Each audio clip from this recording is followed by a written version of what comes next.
Oh yeah, sexy biscuits. Nice. Long before 1975, a YouTuber's on the rise, reviewing games late at night and sometimes friends, but Lawn Boys Bros 1975.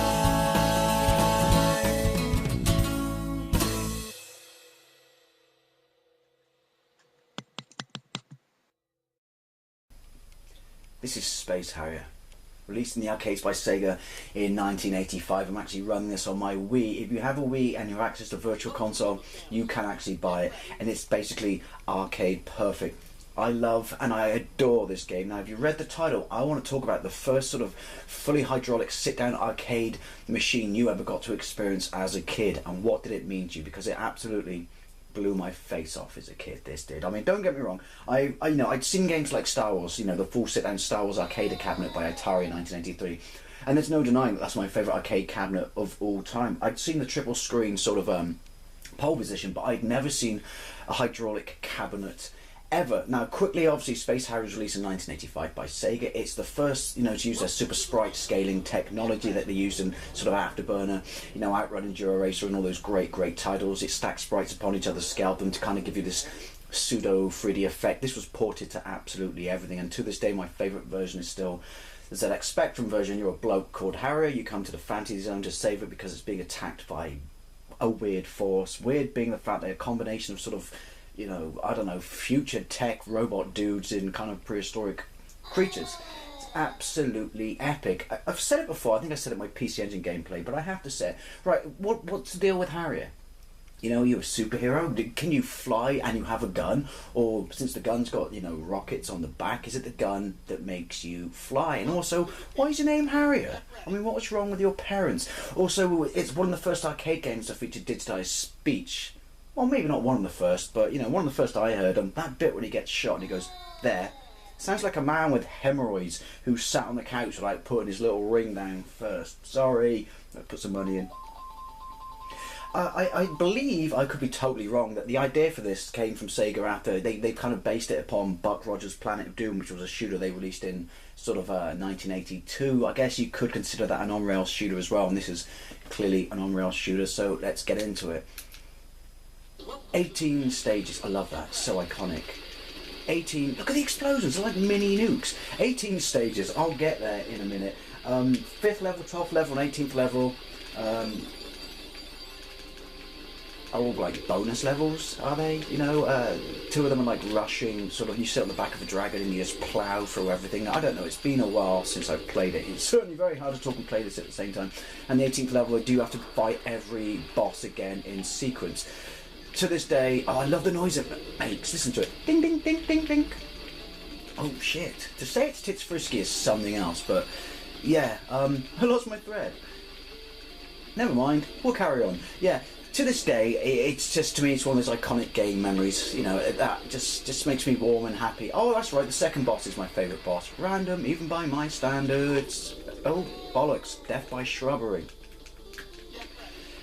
But yeah, I remember it was either the seafront in Minehead, because there were a ton of arcade games, you know, arcades down there where I first experienced this with my twin and my older brother when I was like 9, 10, or maybe possibly Western. Look at that, come on, there's no denying, even now, because this is 1985, that's fucking sexy. You've got to shoot them when they come towards you, haven't you? That's a mistake I always make. I'm getting properly shafted till Sunday, which ironically is today when this video goes up. But yeah, I remember I'd never seen a sit-down cabinet that moved before. Could you argue, you know, that it improved the experience? I guess, you know, because a simulator-esque style, it possibly does, but as a kid it probably detracted from the experience because, you know, you were just shitting your pants at how awesome it was, and the excitement made you crapper at the game. But when I first saw this, and I was just like, my god, it moves. This is the greatest thing in the world, and that memory still always stayed with me. A little bit of excitement every time I play Space Harrier on any version, be it the PC Engine, the Sega Master System, the Spectrum, you know, even the NES, which I did a gameplay of once, but then I never uploaded it because, quite frankly, I think you would have had a fit, you know, for motion sickness if you saw it. Plus also, you know, as a Sega fan, going back in the day when I first saw it in a rental store, I think it was Blockbuster on a holiday in the States, my brain couldn't get its head around the fact that, you know, companies like Tengen ported Sega games to the NES. You know, I mean, they're all friends now, we know that, but back then I was just like, Sega, what were you thinking? But yeah, the first time I saw this, there should have been smoke, like when the DeLorean rolls out the back of the truck. Because how am I missing? Oh, I was just gonna say any of those, because it was just like, it was one of those moments where I was just utterly blown away. And I've loved, you know, as I said, do they improve the game or not? I don't know. Although G-Lock and the Trocadero Centre and the full 360 cab in London was epic. But yeah, to this day, I've always had a fondness for hydraulic cabinets. Maybe that fondness, as I said, is based on stuff like, you know, Afterburner and Outrun. To a lesser degree, you know, Thunderblade, because that was kind of more mechanical. But though I love that cab, I really, really do. Maybe I should put some more money in. But yeah, this, I don't know. You got to remember, I was what, 895. Sounds like a phone number. 8, 9, 10, something. It's too difficult to work out my birthday when I'm playing this game, despite the fact that it's in my title. Ooh, Death by Shroom? Is that a shroom? I don't know. But yeah. You know, the Star Wars sit-down cab may be my favourite cab of all time, but if someone said, you know, what hydraulic cab would you want? You know, forget stuff like G-Lock, forget like the modern stuff, forget like, you know, like the current car games and stuff like that. Nah, Space Harrier. Every day of the week, it's an absolutely immense game. You know, and it's just the fact that I don't know. As a little kid, it was just like, the chair moves. Why would you make the chair move? Who cares? You made the chair move. Someone should knight you. One of my fondest memories to prove that I've always been a cynical bastard, though, I have to say, is way back in the day when I was about, I don't know, 11. So it's pre me owning a Mega Drive, and I was in an arcade. I think it was Westwood Ho. My brother was there, and there was this little kid, and this is my favourite boss in the game, by the way, the two-headed dragon. I love that noise. Whoop, whoop, whoop, whoop, whoop, whoop. It sounds like Tom and Jerry are having a fight with pans. Oh, you could blow one half. Would that hurt? In fact, also, where does his poop go? He's joined in the middle. I mean, you've got to eat. You're a dragon. Yeah, one of my fondest memories in proving that I've always been a cynical bastard. This kid must have been about 8, and his dad was just giving him pockets for the shrapnel.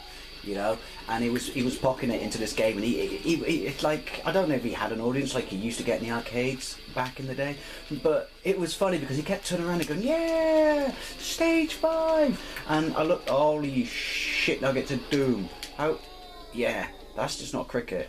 I have actually made it through this level once before without hitting anything, and my brother was sat next to me, it was a few years ago, and he goes, how did you do that? And breaking out in sweat, I just went, I don't actually know.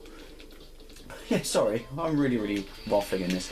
And yeah, this kid kept looking back going, yeah, I hit this stage, I hit this stage, I hit this stage. And I looked at my brother and he agreed with me, and we just looked at the amount of cash his dad was giving him. We thought, I bloody well hope so, mate, it's 1986, you know? He's giving you so much money, I'm pretty sure you could buy an XR2 right now. Oh, marbles! What happened to my voice? So yeah, just curious, you know, possibly not the greatest game, even though it is my favourite articulated, you know, or hydraulic cabinet I should say, possibly, oh shit, Transformers and stuff, possibly not the greatest game to try and talk and play over, but yeah, what was the first game you saw as a full hydraulic cabinet, you know, and what did it do to you? Oh, we go, boss stage, I get on the thing from Neverending Story, yeah! Sorry, I had to do that. See, am I guiding it? I mean, it's not very green, is it? He's twatting all the trees. I mean, technically he breathes, so don't they need them to kind of produce oxygen? Anyway, never mind, I'm waffling complete mountains of bollocks. What is the first hydraulic cabinet you ever saw, and what did it mean to you? And what's your favourite? Anyway, thank you very much for watching, and I'll see you later.